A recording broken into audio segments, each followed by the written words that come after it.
देवाहितं नमस्ते जस धमिष्ठयामनो।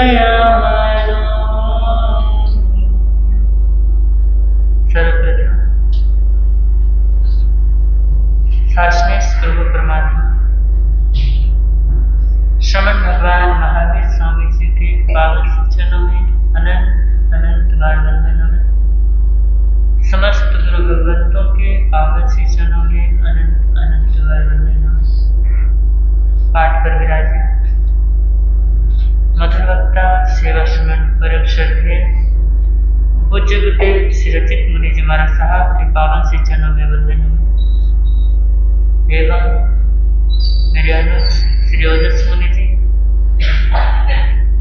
तथा इस भगवान महावीर दरबार में पधारे जिन शासन के उपासकों एवं उपासिकाओं आप सभी का मैं इस श्रीमद् उत्तराधि शुद्ध देव आराधना की पावन बेला में हार्दिक हार्दिक स्वागत करता हूँ।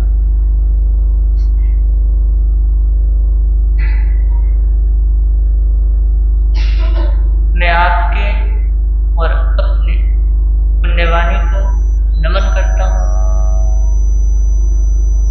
कि आपको श्रीमद् उत्तराधि शुद्ध जो भगवान की अंतिम वाणी है उसे सुनने का आपको सौभाग्य मिला। और मैं अपनी पुण्यवाणी को इसलिए नमन कर रहा हूँ क्योंकि मुझे भगवान की वाणी सुनाने का मौका। तो हम भगवान की वाणी में प्रवेश करें, उससे भगवान की वाणी की महिमा गाने वाला वही गीत फिर से हम क्या करते हैं, दोहराते हैं। वीर प्रभु के अंतिम वाणी, वीर प्रभु के अंतिम वाणी, उत्तराधन को खोलो, जय जिनवाणी बोलो, जय जिनवाणी बोलो।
एक प्रकार से आरती ही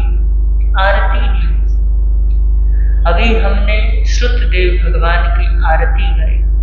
अब श्रुतदेव भगवान में हम प्रवेश करते हैं। 9वां अध्याय, नमी प्रवचन।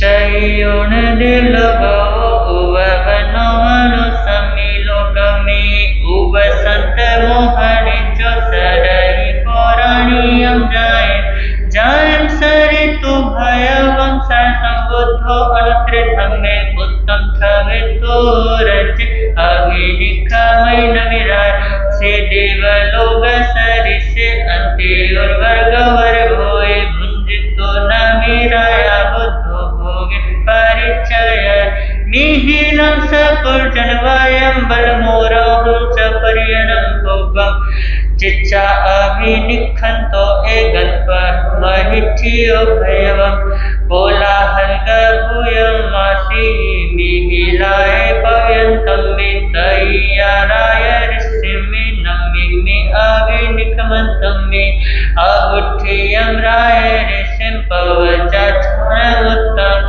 सर्को महान रूपेण इमं वयनमव किन्नु भोज मिहिलाय कोलाहल संकुल सुबन्ति दारुण सदा पासाय सुगिहेसु एयमठं निसामिता हेयो कारण चोयो ताओ नमिराय ऋषि देविन्दं इनमव मिहिलाय चैव चेसिय छाय मनोरम पत्त पुष्प फलो वे बहुनं बहुगुण वाइन हिरमणमि चेयमि मनोरम दुहिया ऐसना अत्ता एकंदंति भोखगा एयमठं निसामिता हेयो कारण चोई तौ नमिम्राय ऋषिं देविन्दो इनमव इस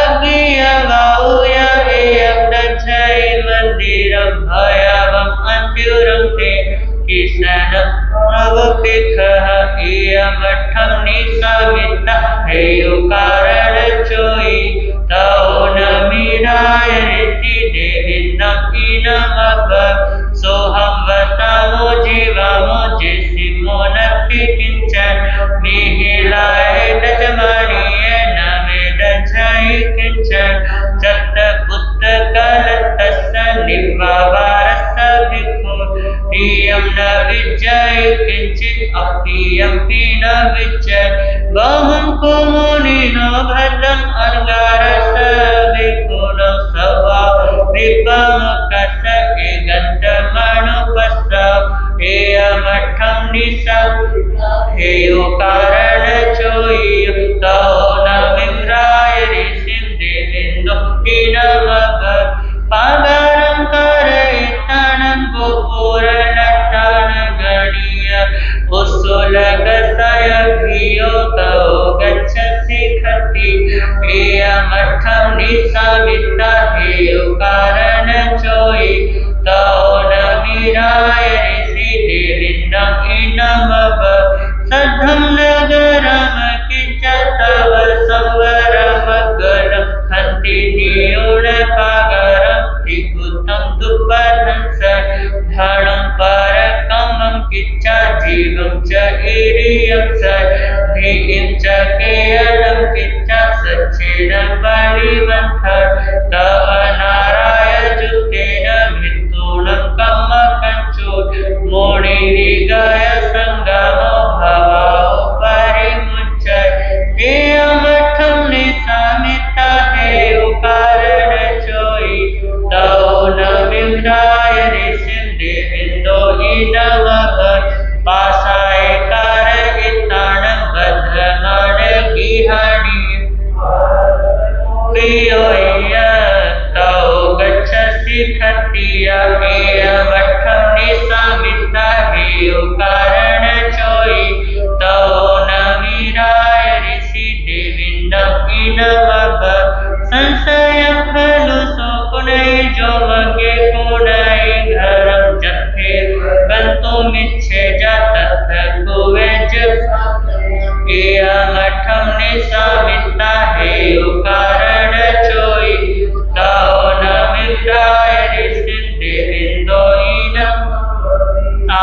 कौशिलोमहारेय गण्ठिभेयतकत्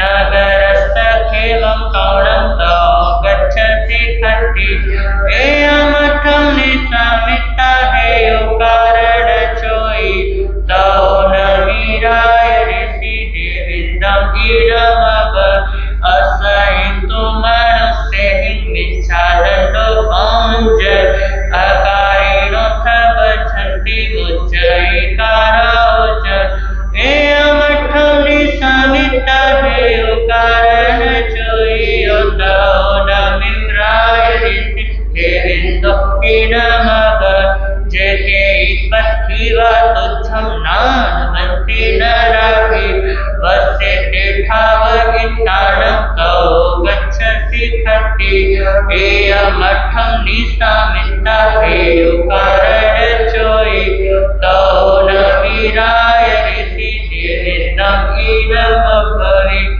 जो सहस्रं सहस्राणं संगावे दुर्जय जिने एकं जिने च अपाणं कीर्षे परमो च अपाणमेव जुझाहि किन्ते जुझेन वच अपाणमेव अपाणं जीरिता सुहमेह पंचेन्द्रियाणि कोऽहं मानं मायं तहेलोहं च दुर्जयं चैव अपाणं सर्वं अग्ने जीये एयमठं निशामिता हेयो कारण तौ न मिन्द्राय ऋषिं देविन्दो ईरमव चैतालियोले जने भोयिता समन्महन् दच्चा बुच्चाय जिठाय तौ गच्छसि खट्टि एयमठं निशामिता हेयो कारण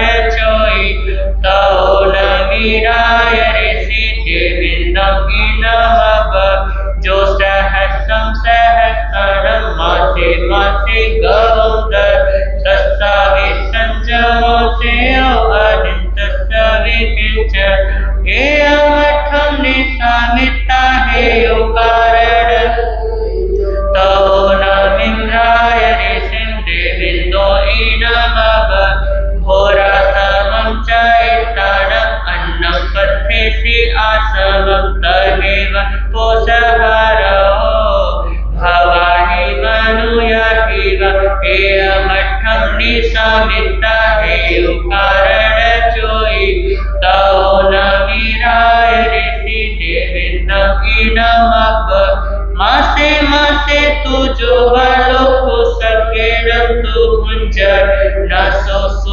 सोऽसुयखाधमस वल्लं अभय सोरसिं एयमठं निशामिता हेयो कारण चोई तौ न मिन्द्राय ऋषिं देविन्दो ईरमव हिरण्यं सुवर्णं मणिमुक्तं कलशं दूषं च वाहन् कोशं गढावैतानं तौ गच्छसि खट्टि एयमठं निशामिता हेयो कारण तौ न मीराय ऋषि देविन्दं ईरमव सुवर्णरूपसौम्या केशियाहो कैलास समासंख्या नरस्य न तेहि किञ्चित् इच्छाहो आकाशमानन्त्या उर्विशाली जवाचेव हिरण्यं पशुभिश्च परिपूर्णं नाहि गच्छति विजातवं च एयमठं निशामिता हेयो कारण चोयो तौ न मित्राय ऋषि देविन्दो ईरमव अच्छेरगवहुदये भूये जयसि पथि ऐसन्ते कामे पथिसि संकप्तेन विहंसि एयमठं निशामिता हेयो कारण चोई तौ न मीराय ऋषि देविन्दं ईरमव सर्वं कामाभीष्टं कामा आदिविशोभं कामेय पथे मनः कामजति दुर्ग अहे वयन्ति कोहे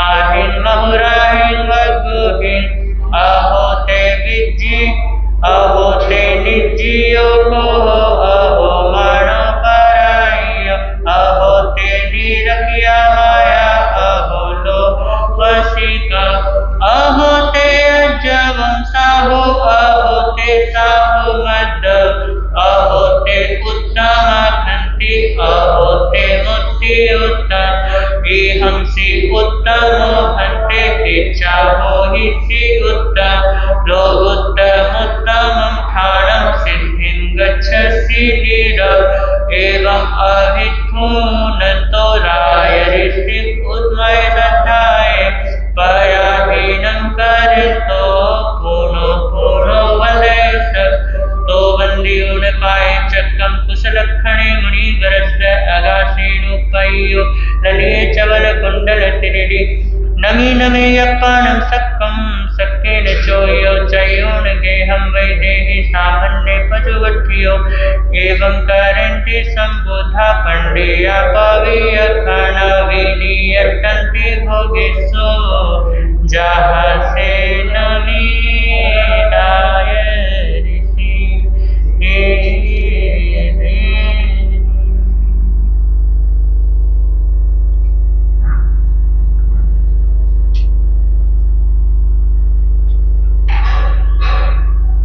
आपने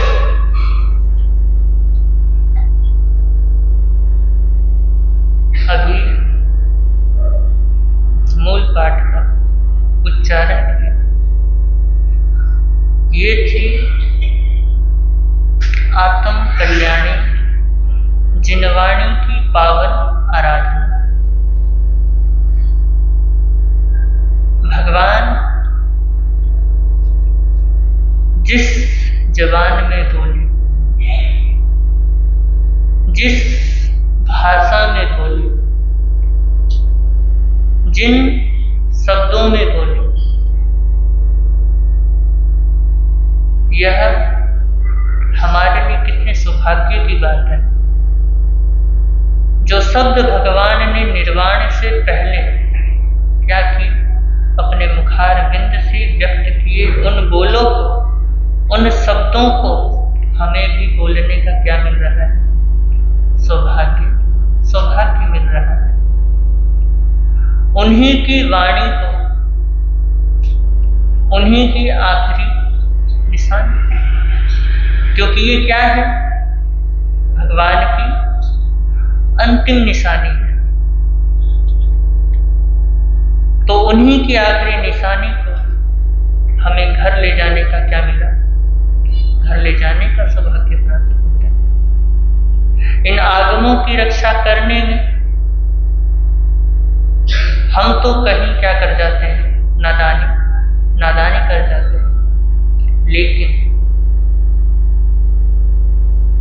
भगवान की वाणी की रक्षा सुरक्षा, एक एक शब्द की रक्षा सुरक्षा हमेशा इनमें तैनात असंख्य देवी देवताएं क्या रहते हैं?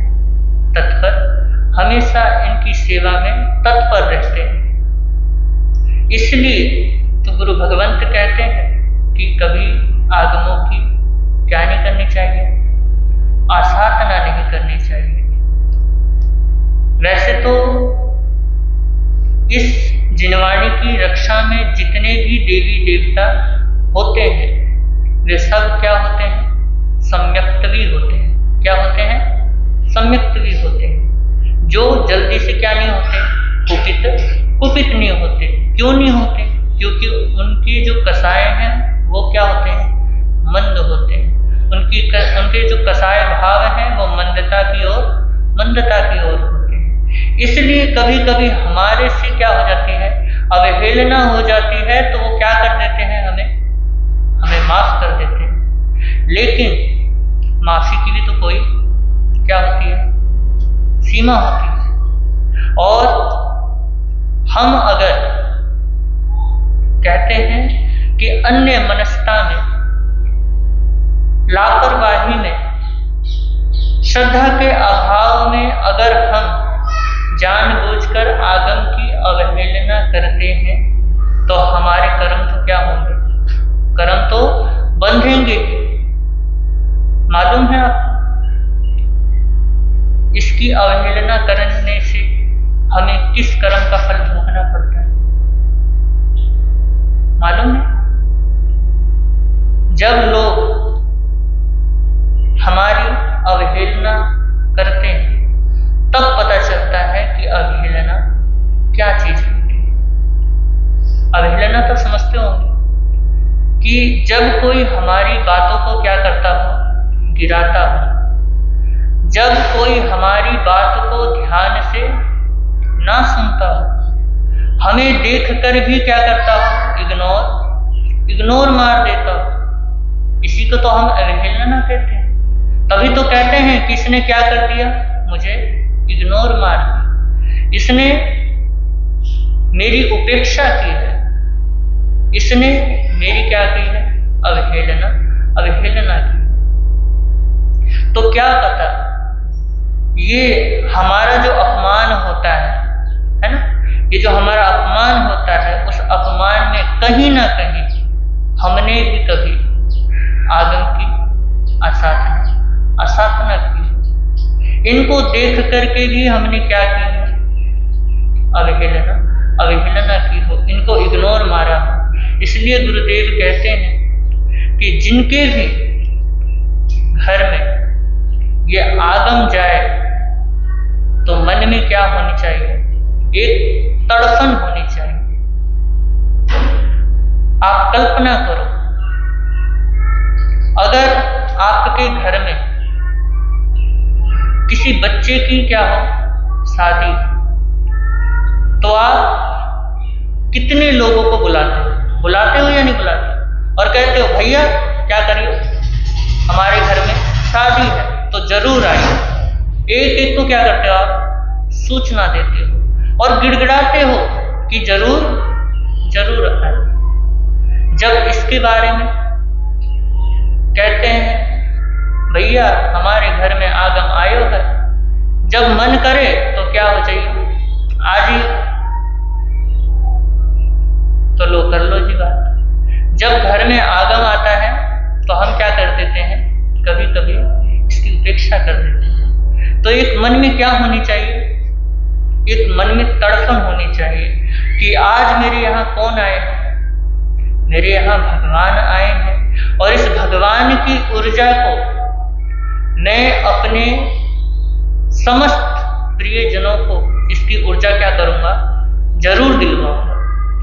और इनका जो आशीर्वाद मिलता है, जो क्या होते हैं इसके अधिष्ठायक देव होते हैं, उनका जो आशीर्वाद मिलता है, जो भगवान की वाणी की श्रद्धा का जो चमत्कार होता है, हमारे अंदर से जो श्रद्धा के भाव जो प्रकट होते हैं, वो भाव जब आस पड़ोस के व्यक्ति को क्या करते हैं, स्पर्श करते हैं, जब छूते हैं, तो कहते हैं पता नहीं कितने अशुभ कर्मों का क्या हो जाता है, अशुभ कर्मों का क्षय हो जाता है, अशुभ कर्म क्या हो जाते हैं, नष्ट हो जाते हैं। इसीलिए क्या करना चाहिए हमें, अहोभाग्य, अपना अहोभाग्य समझना चाहिए।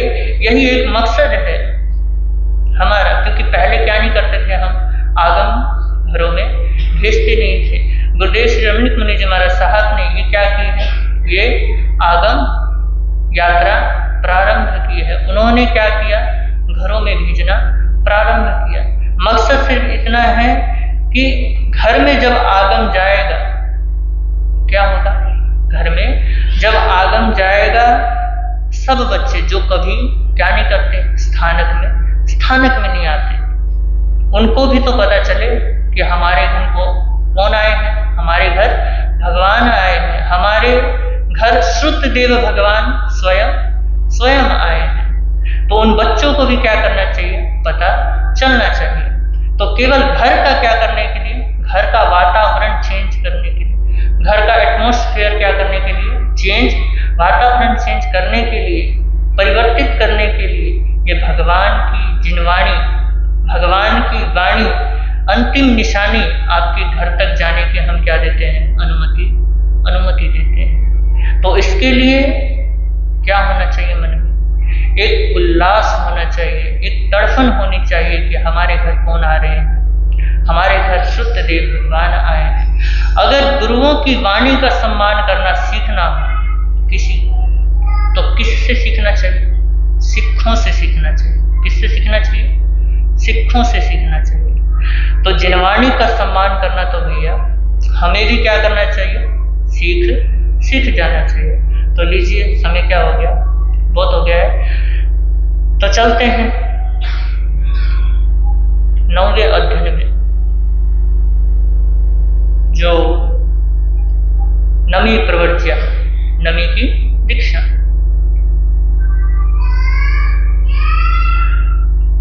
कहते हैं प्राचीन समय में अवंती नाम का एक प्रदेश था और उस प्रदेश में सुदर्शन नगरी थी और अवंती प्रदेश के जो राजा थे वो थे मणिरथ और सुदर्शन नगरी के जो राजा थे वो थे युगबाहु। और दोनों क्या थे? सगे भाई थे। दोनों में बड़ा क्या था? बड़ा ही प्रेम था। और प्रेम इतना था कि दोनों भाई कैसे थे? जैसे एक शरीर दो प्राण। तो समय बीता, मणिरथ की क्या हो गई? शादी हो गई। इधर युगबाहु की भी शादी होने वाली थी। समय आ गया और उनकी शादी मदन रेखा नाम की राजकुमारी से होती। और मदन रेखा इतनी सुंदर कि मणिरथ ने जब उसको देखा तो मणिरथ का दिमाग क्या हो गया? दिमाग खराब।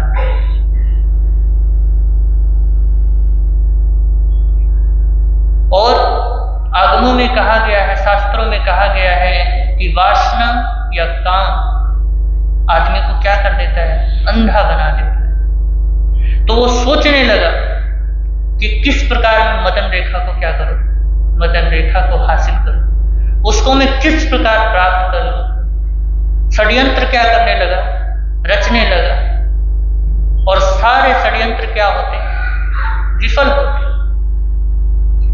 एक बार की बात है, युगबाहु और मदन रेखा वन विहार को निकले। आजकल की भाषा में बोले तो पिकनिक मनाने गए। तो वो वन विहार को गए तो रात्रि होने लगी।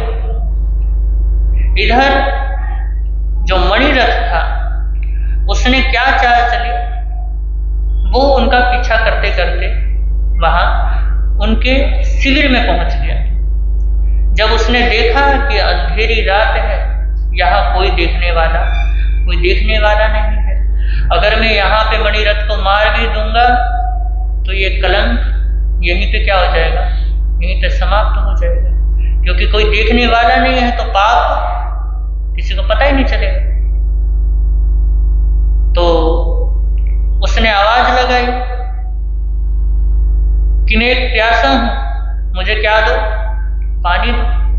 मदन रेखा ने कहा कि कौन?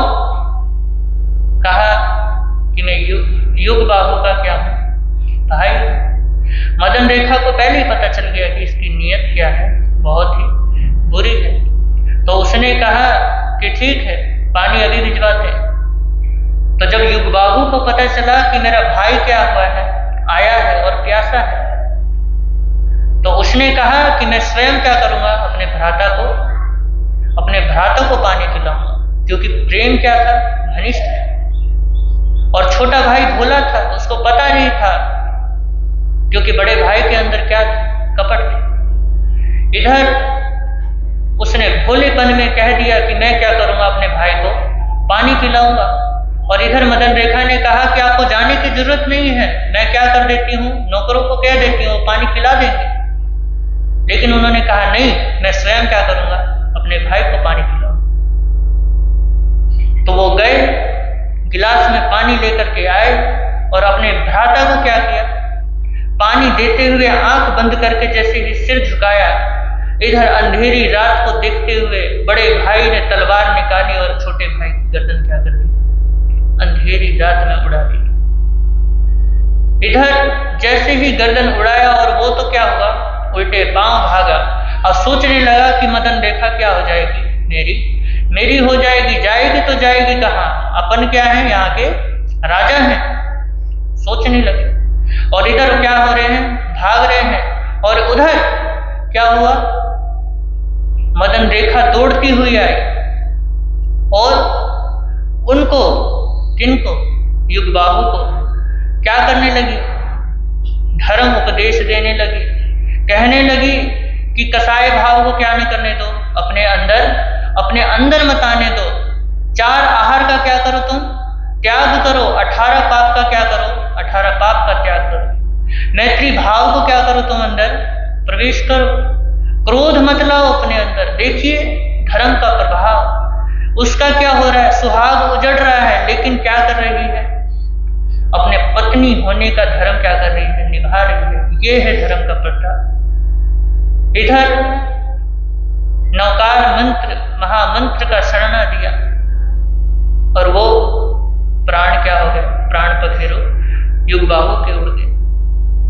इधर मदन रेखा ने देखा कि अब क्या हो गया, प्राण चले गए।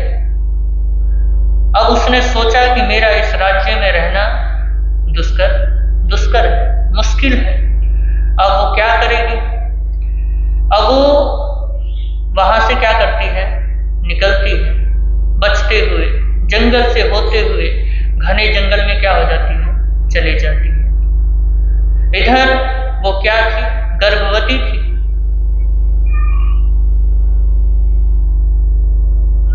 तो जंगल में पहुंच गई, सुबह का वक्त हो गया, चलते चलते उसके पास जो कपड़े थे उसमें से एक कपड़ा फाड़ा और वहीं पे क्या किया उसने, वहीं पे उस बच्चे को जन्म दिया। वहीं पे उसने उस बच्चे का क्या किया, सब कुछ।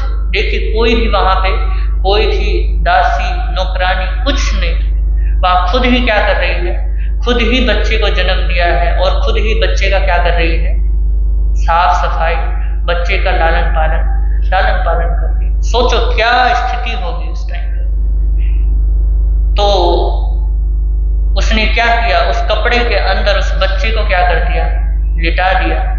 और जो उसके पिता का यानी युगबाहु का जो राज चिन्ह था, उस बालक के अंगूठे में डाल करके उसको एक पेड़ पे टांग दिया और स्वयं नहाने के लिए क्या हो गए, स्वयं नहाने के लिए चले गए। इधर एक हाथी क्या आता है, मदमस्त हाथी आता है और मदन रेखा को क्या कर लेता है, मदन रेखा को पकड़ लेता है और ऊपर क्या कर देता है, ऊपर की ओर उछाल देता है। और संयोग की बात, वहीं से एक विद्याधर क्या होता है, गुजरता है, जिसका नाम मणिप्रभ है। जब उसने देखा कि एक औरत क्या है, हवा में उछली हुई है, एकदम से क्या करते हैं, उसको पकड़ते हैं और उसकी सुंदरता को देख करके वो क्या हो गया, उसका दिमाग भी खराब हो गया। अब वो जिधर जा रहा था उधर से क्या कर लिया, अपने विमान को मोड़ लिया। इधर मदन रेखा को पता चल गया कि इसकी नीयत में क्या आ गई, इसकी नीयत में भी खराबी आ रही है, इसकी नीयत भी क्या है, इसकी नीयत भी खराब है। तो पूछने लगे, बोलने लगे कि आप तो अभी इधर जा रहे थे, अचानक से इधर कैसे मोड़ लिया आपने विमान। कहा कि मैं आपसे झूठ नहीं बोलूंगा, आप क्या हो, बहुत खूबसूरत हो, आप मेरी क्या बन जाओ, आप मेरी रानी बन जाओ, आप मेरी पत्नी बन जाओ, आपको मैं क्या करूंगा, अपनी पलकों पे बैठाऊं। ये बात कहा और कहने लगे कि मैं इधर जो जा रहा था, मेरे जो पिता है ना, मेरे पिता 4 ज्ञान के क्या है, 4 ज्ञान के धारी हैं, एक मुनि है। उनके दर्शनार्थ में क्या कर रहा था, दर्शनार्थ जा रहा था। लेकिन तुम जैसी सुंदरी मिल गई तो बाद में क्या कर लेंगे, गुरु महाराज के दर्शन कर लेंगे। और आपके साथ भी ऐसे ही होता है, जहाँ प्रॉफिट होता है ना, तो आप सोचते हो कि गुरु महाराज तो अभी कौन से भागने वाले हैं, बाद में क्या कर लेंगे, गुरु महाराज से सुन लेंगे, दर्शन कर लेंगे। तो वो ऐसा सोचने लगा, कहने लगा। और इधर मदन रेखा ने कहा कि मेरे भी क्या हो रहे हैं, मेरे भी मन में भाव आ रहे हैं कि मैं उन मुनि भगवंत के क्या करूं, दर्शन करो। तो कृपया आप मेरे क्या करा दो, उनके दर्शन करा दो, तो आपकी बड़ी क्या होगी, बड़ी कृपा होगी। इधर उसने क्या हो गए, उसके भाव भी आए कि चलो कोई बात नहीं, दर्शन करके आ जाएंगे। इधर विमान क्या कर दिया, घुमा दिया और पहुंच गए 4 ज्ञान के धारी मुनि भगवंत के पास। इधर जब उस मुनि को पता चला, जो मुनि थे, उनके जो पिता थे, कि यहाँ तो परिस्थिति क्या है, कुछ और ही है, तो उन्होंने उसी के अनुसार, परिस्थिति के अनुसार ऐसे भाव वाले क्या किए, प्रवचन दिए, उपदेश दिए कि मणिप्रभ का क्या हो गया, मणिप्रभ का मन ही क्या हो गया, चेंज हो गया। इसे कहते हैं दिल से सुनना। जब उसने दिल से सुना तो क्या हो गया, उसकी सोच ही बदल गई, चिंतन बदल गया। अगर आप दिमाग से सुनोगे तो बहुत सारा क्या लगाओगे, हिसाब लगाओगे। और दिमाग को, बुद्धि को उल्टे घड़ी की क्या दी है, उल्टे घड़ी की और चिकने घड़ी की क्या दी है, उपमा दी है। अगर मान लो एक पानी का बूंद गिरोगे उसमें, तो कहाँ जाएगा, घड़े के अंदर तो जाने वाला है नहीं, कहाँ जाएगा, नीचे जाएगा। तो कई बार आप लोग भी क्या कर लेते हो, हिसाब लगा देते हो कि महाराज को ये चीज बोलनी चाहिए थी, ये चीज नहीं बोली, महाराज को ये चीज करनी चाहिए थी, ये चीज नहीं करी। तो कहते हैं कि अगर सुनना है तो किससे सुनो, दिल से सुनो। क्योंकि सत्संग, कथा, धर्म करते हैं तो वहां दिमाग का कोई काम नहीं होता। व्यापार करना है तो दिमाग से करो, अगर धर्म करना है तो दिल से करो। तो उसने दिल से सुना तो क्या हो गया, सोच ही बदल गई। और उसने वहीं पे बैठे बैठे संकल्प कर लिया कि ये मेरी आज से क्या है, आज से ये मेरी बहन है और मैं इसका भाई हूं। और संयोग की बात ऐसी हुई, वहां पे एक घटना और घटित होती है कि वहां पे एक देव अपने देवी देवता समस्त परिवार के साथ क्या होता है, वहां पे आता है। और वो जो 4 ज्ञान के धारी संत हैं, उनको नमन ना करके वो किनको नमन करते हैं, मदन रेखा को नमन करते हैं। जब ये दृश्य मणिप्रभ देखता है तो सोचता है देवता का दिमाग क्या हो गया है, देवता का दिमाग ठनक गया है, खराब हो गया है। यहाँ जो 4 ज्ञान के धारी मुनि भगवंत मेरे गुरुदेव बैठे हैं, उनको नमन करना चाहिए, उनको ना नमन करके इनको क्या कर रहे हैं, इनको नमन कर रहे हैं। इधर 4 ज्ञान के धारी जो मुनि थे, उनको जब पता चला कि मणिप्रभ इस प्रकार से सोच रहा है, तो उन्होंने कहा कि मणिप्रभ ऐसी शंका मन में क्या ना कर, ऐसी शंका मत ला, क्योंकि असली गुरनी जो है, असली जो शिक्षिका है, वो मदन रेखा ही इस देव की असली गुरनी है, असली शिक्षिका है। और ये इस भाव में तो देव है, लेकिन जो पिछले भाव में था वो इसका पति था। और अंतिम समय में इसने ही क्या किया था, धर्म का शरण दिया, तभी आज इतने रिद्धि वाला क्या बना है, देव बना है। तो मन में ऐसे बुरे भाव मत ला। जब ये बात सुनी तो मणिप्रभ क्या हो गया, उसकी शंका का समाधान हो गया। इधर उस देव ने पूछा कि मैं आपकी सेवा में क्या हूं, उपस्थित हूं, आप क्या करो, मुझे आज्ञा दो कि मैं आपके लिए क्या कर सकता हूं। तो उन्होंने कहा,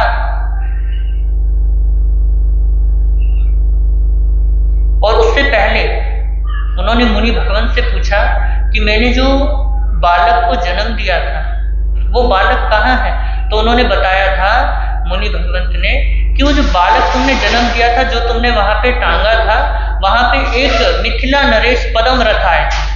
उन्होंने क्या कर लिया, उस बालक को अडॉप्ट कर लिया, गोद में ले लिया। और उसकी जो पत्नी थी वो क्या थी, बिन संतान की थी, निसंतान थी। तो उनको क्या कर दिया, उसने उनको दे दिया है और वो अपने बच्चे की तरह ही क्या कर रहे हैं, उसका लालन पालन कर रहे हैं और उसका जन्म दिवस क्या कर रहे हैं, जन्म दिवस मना रहे हैं। और उनका जो नामकरण हुआ है, उनका नामकरण नमी नमी रखा गया है, जो ये अध्ययन है। तो फिर वो जो देव थे वो पूछते हैं कि मैं आपकी सेवा में उपस्थित हूँ, आप बताओ मैं क्या सेवा कर सकता हूँ। तो उसने कहा, मदन रेखा ने, कि देखिए मेरे पति को धर्म की शरणा से देवलोक मिल गया, मेरे पुत्र को मिथिला नरेश के यहाँ क्या मिल गया, आश्रय मिल गया। अब मेरे ऊपर कोई बोझ रहा नहीं, तो मैं अब क्या करना चाहती हूँ, दीक्षित होना चाहती हूँ, दीक्षा लेना चाहती हूँ, साध्वी बनना चाहती हूँ। मुझे अब आत्म कल्याण के मार्ग में क्या करना है, अग्रसर होना है। तो वो देव वहां से उनको लेकर के क्या करते हैं, साध्वी जी के पास छोड़ते हैं और वहां पे उनकी क्या होती है, भव्य दीक्षा होती है। और इस प्रकार क्या हुई, मदन रेखा की दीक्षा हुई। और इधर पदमरथ जो मिथिला के क्या है, राजा है, वो अब क्या हो चुके हैं, बुजुर्ग हो चुके हैं। और नमी क्या हो गए हैं, नौजवान और बहुत क्या हो गए हैं, बलिष्ठ योद्धा, ताकतवर योद्धा बन चुके हैं। हर तरीके से क्या है, संपन्न है, ज्ञान से संपन्न है, न्याय से संपन्न है, हर तरीके से क्या है, संपन्न है, राजा बनने योग्य है।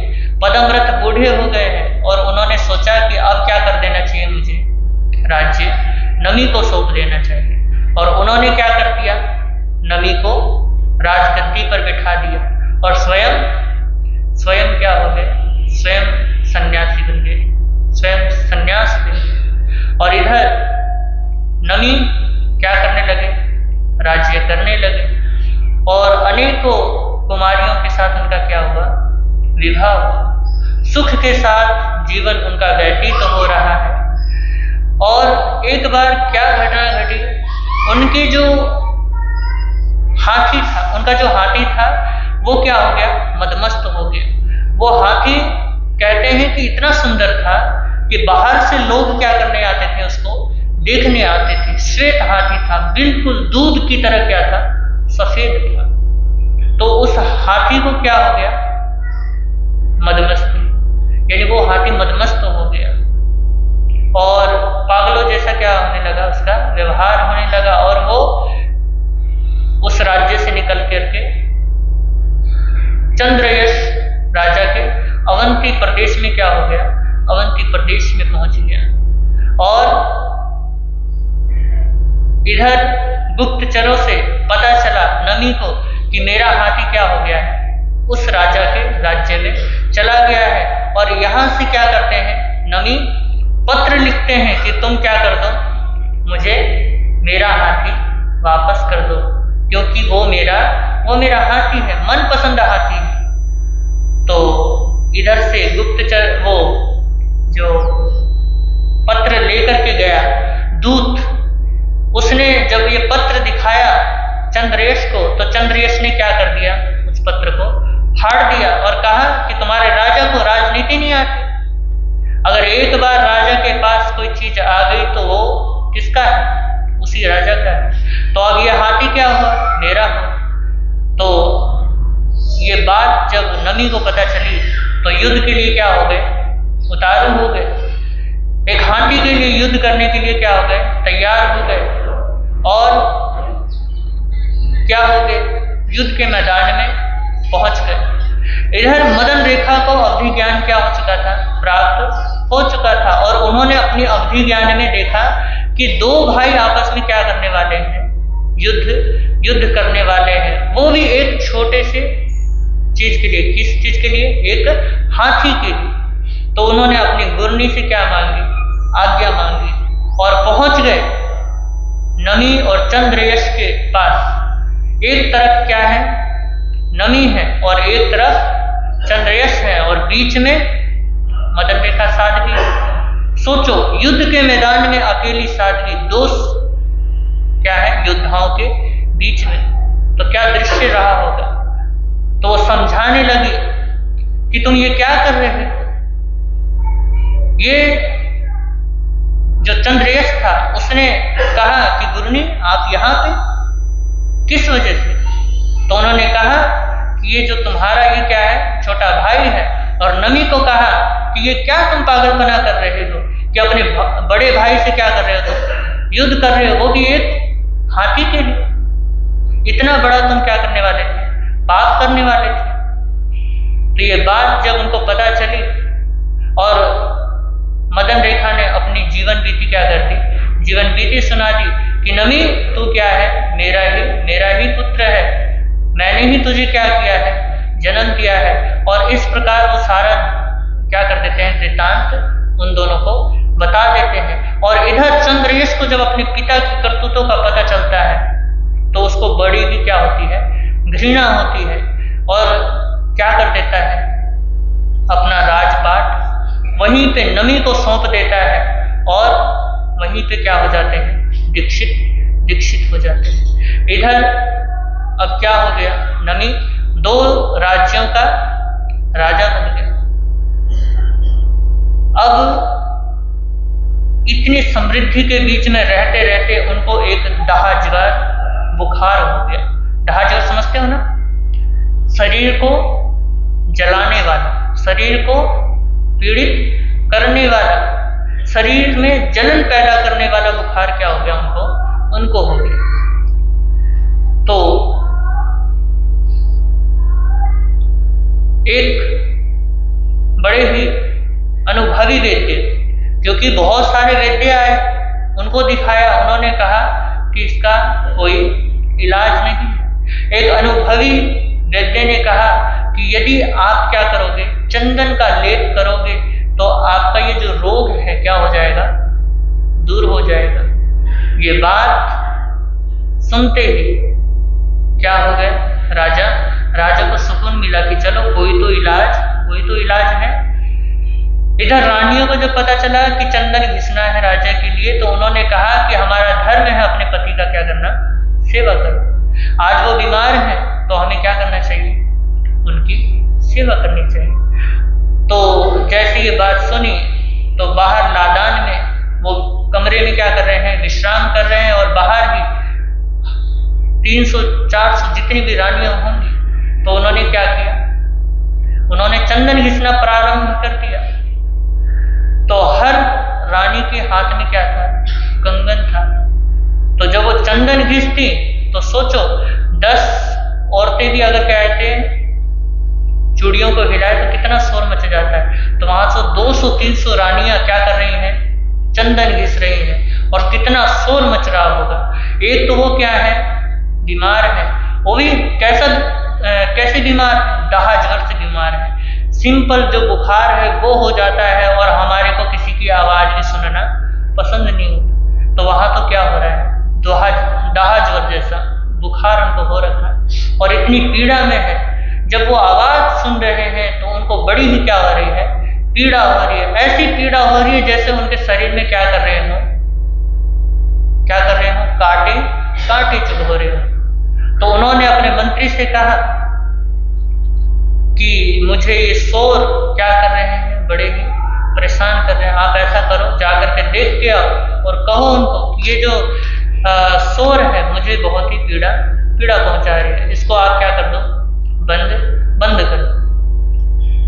तो वो व्यक्ति गया और रानियों के बीच में जाकर बोला कि जी महाराज, को आप जो ये चंदन घिस रही हैं, इससे जो शोर हो रहा है, ये जो चूड़ी की खनखनाहट है, इससे वो बड़े क्या हो रहे हैं? बेचैन हो रहे हैं। ऐसा करो, ये चूड़ियों की जो आवाज है इसे क्या कर दो? इसे तुम बंद कर दो।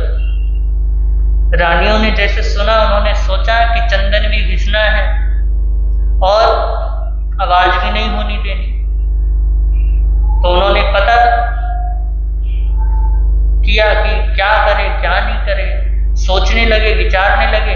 तभी उन्होंने सोचा कि चंदन भी घिसेंगे और आवाज भी नहीं होने देंगे। उन्होंने सुहाग का चिन्ह एक चूड़ी हाथ में रख ली, दोनों में एक एक, और बाकी चूड़ियां क्या कर दी, उतार दी। सभी रानियों ने ऐसा ही किया और सभी ने क्या किया, चंदन घिसना प्रारंभ कर दिया। अब शोर होना क्या हो गया है, बंद हो गया। इधर नमी जो राजा हैं उनको क्या हो गई, बेचैनी हो गई। अरे भैया, एक तो मैं बीमार हूं, ऊपर से क्या हो गया, चंदन घिसना बंद हो गया। अगर चंदन ही नहीं घिसेगा तो मैं इस बीमारी से कैसे बचूंगा। तो उन्होंने पूछा मंत्री से कि क्या बात हो गई, आवाज एकदम से क्या हो गई है, बंद हो गई है, क्या चंदन घिसना क्या हो गया, बंद हो गया। एक बार जा करके देख के आओ। वो व्यक्ति गया और देखा, और देख करके आया और कहने लगा, मुस्कुराने लगा कि महाराज चंदन तो क्या हो रहे हैं, घिस रहे हैं। उन्होंने कहा कि क्या बात, अभी तक तो बहुत क्या हो रहा था, शोर हो रहा था, अब क्यों नहीं। तो उन्होंने कहा कि रानियां चंदन तो घिस रही हैं, पहले उनके हाथों में क्या थी, बहुत सारी चूड़ियां थी। तो उन्होंने सुहाग के रूप में एक एक चूड़ियां क्या कर ली, अपनी कलाइयों में छोड़ दी और बाकी चूड़ियां उतार दी। अब इस वजह से उनके चूड़ियों की आवाज, चूड़ियों की खनखनाहट, चूड़ियों का जो शोर है वो क्या नहीं हो रहा, आपके पास आ नहीं रहा। तो ये बात सुना और उनकी जो राजा जो विश्राम में थे, उनके जो विचारधारा थी वो एकदम क्या हो गई, ये बात सुनते ही क्या हो गई, विचारधारा ही बदल गई। विचार करने लगे, क्योंकि जहां एक है वहां कोई शोर शराबा नहीं है। यहाँ पर इस बात को जो अभी हम गीत गाएंगे उसमें एक लाइन है, बड़ा ही बेहतर ढंग से बताया गया है। एक अकेले आत्म भाव में नीरवता है बसती, पर भावों की भीड़ जहाँ है दुख की सरिता बहती। भावित हो एकत्व भाव से द्वंद्व की पीड़ क्या कर लो, द्वंद्व की पीड़ मिटा लो। अर्थात हम आते हैं अकेले या दो आते हैं, अकेले आते हैं ना, जीते हैं अकेले। और ये जो सांस है ना, ये सांस अगर आपको जीना है तो ये सांस भी क्या करनी पड़ेगी, खुद लेनी पड़ेगी, या कोई और लेगा, खुद लेंगे। तो ये सांस अगर जीना है तो खुद लेनी पड़ेगी। अगर आपको भूख लगी है तो खुद खाना पड़ेगा। अगर प्यास लगी है तो पानी खुद पीना पड़ेगा। तो ऐसा नहीं है कि भूख तो आपको लगी है और आप कह दो अपने पड़ोसी को कि भैया तुम खाना खा लो और मेरा क्या हो जाएगा, भूख मिट जाएगा। तो कहते हैं कि एक माँ तो हो सकती है अपने बच्चे के लिए क्या करते, अपना भोजन भी छोड़ दे, लेकिन ज्ञानी कहते हैं कि किसी के भोजन करने से आपको पोषण नहीं मिलता, आपकी भूख नहीं मिटती। तो ना आपकी भूख मिटती है, ना आपको पोषण मिलता है, और आखिरी में जिस दिन इस दुनिया से आपको जाना होगा, जिस दिन आप इस दुनिया को त्यागोगे, जिस दिन आप इस दुनिया को छोड़ोगे, तो उस दिन भी अकेले ही क्या करना पड़ेगा, अकेले ही जाना होगा। उस दिन आपने जो इस संसार से क्या किया है, इस संसार से लिया है, संसार से जो भी कुछ आपने प्राप्त किया है, और इस प्रकृति का नियम है कि भैया जो लिया है उसमें से एक परमाणु भी आप क्या नहीं कर सकते, अपने साथ लेके नहीं जा सकते। तो जितना लिया है उतना ही क्या करना होगा, यहाँ पे छोड़ करके जाना होगा। किसी और दिशा में, किसी और गति में, किसी और जाति में पुनः क्या करने पड़ेगा, कोई और नई यात्रा प्रारंभ आपको करनी होगी। तो अकेला आना, अकेला जीना चले जाना। ये मेरा है, ये मेरा नहीं है, ये अपना है, ये पराया है। ये जो हम केवल और केवल क्या कर लेते हैं, भ्रम पैदा कर लेते हैं और केवल और केवल क्या कर लेते हैं, मान्यता स्थापित कर लेते हैं। क्यों, कैसे? जैसे आप कहते हो ये मेरा है और ये मेरा नहीं है, ये मेरा पति है, ये मेरी पत्नी है। इस प्रकार का आप क्या करते हो, भ्रम जाल पैदा कर लेते हो। और ज्ञानी कहते हैं कि जहां आपका अकेला आना है, अकेला जीना है, अकेला रहना है और अकेला मरना है, वहां आप केवल और केवल दुकेले होने की क्या करते हो, भ्रम पैदा करते हो। एक मिथ्या भाव, एक मान्यता क्या कर लेते हो, एक मान्यता स्थापित कर लेते हो। दुख क्या है, बताओ जी, दुख क्या है? कहते हैं कि सिर्फ और सिर्फ अपनी मान्यताओं को क्या करना, मनवाना।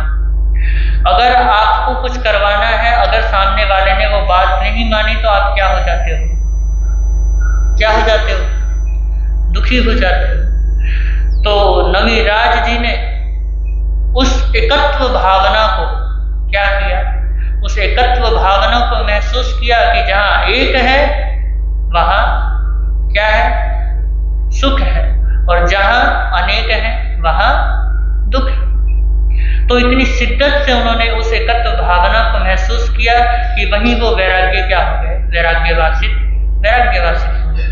और उन्होंने सोच लिया कि ये बुखार क्या हो जाए, एक बार ठीक हो जाए तो मैं क्या बन जाऊंगा, साधु बन जाऊंगा। और गजब ये हुआ कि जैसे ही मन में ये भाव आए और रात को ही क्या हो गए, वो रात को ही स्वस्थ हो गए। धर्म का शरण लिया तो दुख क्या हो गए, दुख दूर हो गए। और ये बात नमी को क्या कर गई, और ज्यादा आश्चर्यचकित कर गई। और उनका वैराग्य और प्रगाढ़ क्या हो गया, और प्रगाढ़ हो गया। और सुबह होते ही उन्होंने सभी परिवार वालों को क्या कर दिया, बता दिया कि मैं क्या बनूंगा, साधु बनूंगा। और वो क्या बन गए, साधु बन गए। वो भी एकदम से क्या था, वो भी एकदम से झटका था। सभी के लिए क्या था, सभी के लिए झटका था। रानियों के लिए, रानियां तो क्या थी, इतनी सारी रानियां थी, और ऊपर से रानियों के क्या होंगे, बच्चे भी होंगे, और उन बच्चों का अलग ही क्या है, अलग ही रोना है। तो उस टाइम आप सोच सकते हो कि क्या दृश्य रहा होगा। इधर जो नगरवासी हैं वो भी अपने राजा से क्या करते थे, बड़े ही प्रेम किया करते थे। जब राजा बीमार हो गए तो दिन रात क्या करते, प्रभु से प्रार्थना करते कि हमारे राजा को क्या करना, स्वस्थ करना। अपने पिता के समान क्या करते थे, नमी को पूजते थे। तो इधर जब उनको पता चला कि नमी ने क्या कर लिया है, संन्यास ले लिया है, तो उन नगरवासियों के लिए भी क्या था, नगरवासियों के लिए भी झटका था। हल्ला सा क्या हो गया पूरी नगरी में मच गया। कहते हैं कि देवलोक में भी इस बात की क्या हुई, चर्चा हुई। और कहने लगे, सोचने लगे इंद्र कि कमाल है, कल तक जो क्या था, अय्यासियों में फंसा पड़ा था, जो कल तक ऐसो आराम में क्या कर रहा था, जी रहा था, जो कल तक सुख क्या कर रहा था, संसारिक सुखों में फंसा पड़ा था, आज वो एकदम से क्या हो गया, संन्यास उसने ग्रहण कर लिया। एकदम से उसने वैराग्य को क्या कर लिया, प्राप्त कर लिया। ये कैसे? तो उन्होंने क्या कर लिया, इंद्र ने एक ब्राह्मण का वेश बना करके क्या किया, उनकी परीक्षा ली। वो आए और नमीराज ऋषि से क्या करने लगे, सवाल जवाब करते हैं। वही जो सवाल जवाब नमी और इंद्र के बीच हुआ था, वो प्रश्न और उत्तर, उन्हीं प्रश्न उत्तरों का क्या है, इस अध्ययन में व्याख्यान दिया गया है। और देवराज इंद्र सवाल पे सवाल क्या करते चले जा रहे हैं, नमी से करते चले जा रहे हैं। सवाल तो क्या करेंगे, कहने लगे कि तुम क्या हो, एक राजा हो, क्योंकि नमी क्या थे, राजा थे। तो राजा के तहत कहने लगे कि भैया कुछ महल क्या कर लो, तुम कुछ महल बना लो, फिर क्या कर लेना, दीक्षा ले लेना, अपने सब को क्या कर दो, पराजित कर लो, फिर तुम दीक्षा ले लेना। यज्ञ हवन करा लो, फिर तुम क्या कर लेना, दीक्षा ले लेना। और दान दक्षिणा वगैरह क्या कर लो, ब्राह्मणों को आदि आदि लोगों को क्या कर दो, दक्षिणा वगैरह दे दो, फिर दीक्षा ले लेना। और अपने जो परिवार है उनका क्या कर लो, पालन पोषण कर लो, फिर क्या कर लेना, दीक्षा ले लेना। तो जितनी भी बातें नमिराज ऋषि से देवराज इंद्र कहते हैं, उन सब बातों का जवाब नमिराज ऋषि देवराज इंद्र को क्या करते हैं, देते हैं। और उन्हीं की यह आपसी वार्तालाप जो है, यही नमी प्रवृत्तियां अध्ययन का आधार है। तो आप इस अध्ययन को क्या करें, इस अध्ययन को स्वयं पढ़ें। इस अध्ययन के अंदर जो सवाल जवाब हुए हैं, बड़े ही क्या है, गजब के हैं। इंद्र कहते हैं कि तुम क्या कर लो, सोना चांदी हीरे जवाहरात और राज्य को क्या कर लो, बढ़ा लो, फिर तुम दीक्षा ले लेना। जब ये बात कहते हैं तो नमी कहते हैं कि भैया, अगर किसी व्यक्ति को संसार का धन भी क्या कर दो, संसार का समस्त धन दे दो, संसार का समस्त राज्य क्या कर दो, सौंप दो, सूर्य तक क्या कर दो तुम, हीरे जवाहरात की ढेर लगा दो, लेकिन आदमी की इच्छा क्या नहीं होती, इच्छा मरती नहीं है, इच्छा और क्या होती चली जाती है, बढ़ती चली जाती है।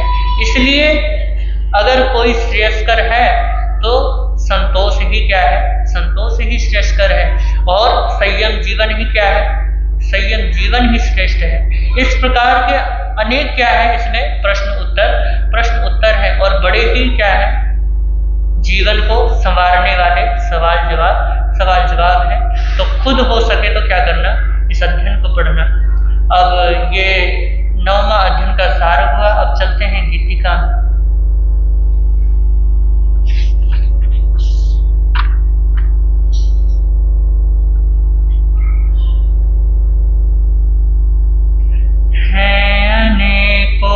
जिस जगह पर दुख और संघर्ष है, एक एकाकी जहाँ पर आत्म का उत्कर्ष है। जीतना अंतर रिपु को श्रेय कर है सर्वदा, इच्छा रहित नमिराज की वैराग्य सच्ची संपदा, इच्छा रहित नमिराज की वैराग्य सच्ची संपदा। वीर प्रभु की अंतिम वाणी, वीर प्रभु की अंतिम वाणी, सुन लो सुना लो, जीवन धन्य बना लो, जीवन धन्य बना लो। उत्तरायण में गुंजित होती, उत्तरायण में गुंजित होती, प्रभु शिक्षा बना लो, जीवन धन्य बना लो, जीवन धन्य बना लो। अमर लोक से च्युत हो नमिवर नर भव में है आते, उपशांत मोह के हो जाने से याद पूर्व की पाते। मिथिला के वे राजा बनते, मिथिला के वे राजा बनते, उनकी कथा सुना लो, जीवन धन्य बना लो, जीवन धन्य बना लो। दारुण ज्वर से ग्रसित हुए नमी घोर वेदना पाते, हुए सभी उपचार राज्य में लाभ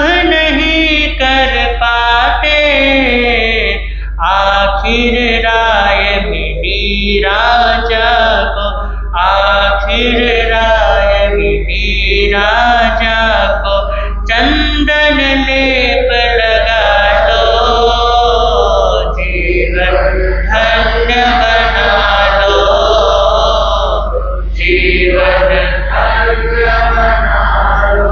चंदन घिसने लगी रानियां नमी का दाह मिटाने, कंकड़ उनके बजे जोर से नमी को लगे सताने।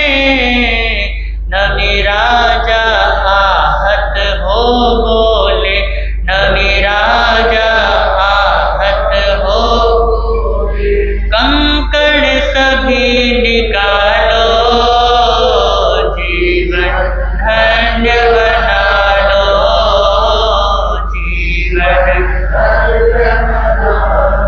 एक एक छोड़ सभी ने अपने कंकड़ तभी उतारे, बंद हुई आवाजें सारी नमी ने भाव संवारे। जहाँ भीड़ है द्वंद्व वहाँ है, जहाँ भीड़ है द्वंद्व वहाँ है, एकत्व भाव जगा लो, जीवन धन्य बना लो, जीवन धन्य बना लो। एक अकेले आत्म भाव में नीरवता है बसती, पर भावों की भीड़ जहाँ है दुख की सरिता बहती। भावित हो एकत्व भाव से, भावित हो एकत्व भाव से, द्वंद्व की पीड़ मिटा लो, जीवन धन्य बना लो, जीवन धन्य बना लो। कोलाहल का मैं नहीं कारण, जब सब स्वार्थ को रोते, क्रंदन करते पक्षी गण भी जब जब वृक्ष को खोते। सीमित जनों का मोह छोड़कर, सीमित जनों का मोह छोड़कर, जग में प्रिय अपना लो, जीवन धन्य बना लो, जीवन धन्य बना लो। रण में जीते लाख सुभट पर वो नहीं जय कहलाता, आत्म शत्रुओं को जो है जीते परम विजय को पाता।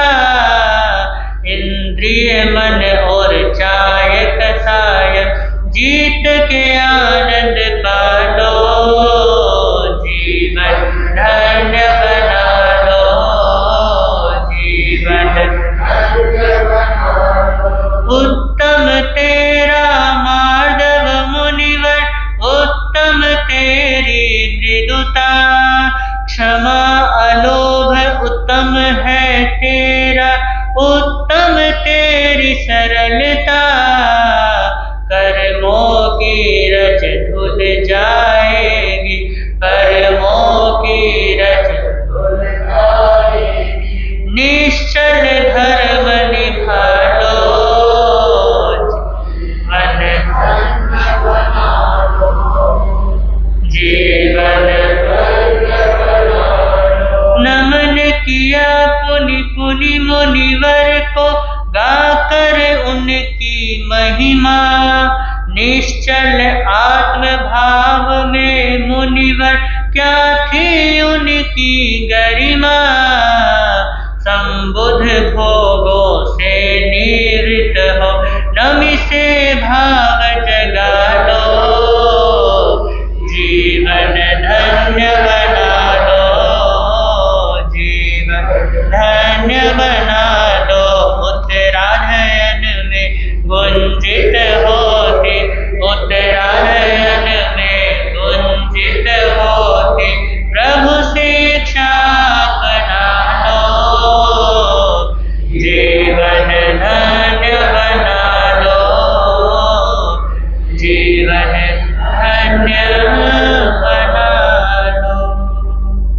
आगम आलोचना पाठ। श्री आगमे देवी है पन्नते संजाह सप्तागमे अट्ठागमे तदुभ्यागमे हे हवा श्रुत ज्ञान के विषय में जे कोई अतिचार लाग्या हो ते में आलम जम्बाइधम बच्चा मीडियम हिनक्षरम अचक्षरम त्रयहीनम विनयहीनम जोगहीनम होसिनम सुठुदिनम सुठु परिचयम काले को सच्छाओ काले न को सच्छाओ है सच्छाइए सच्छायम सच्छाइए न सच्छायम तस्मिच्छामि दुक्कडम तस्मिच्छामि दुक्कडम तस्मिच्छामि दुक्कडम। बोले श्रीमद उत्तराधन श्रुत देव भगवान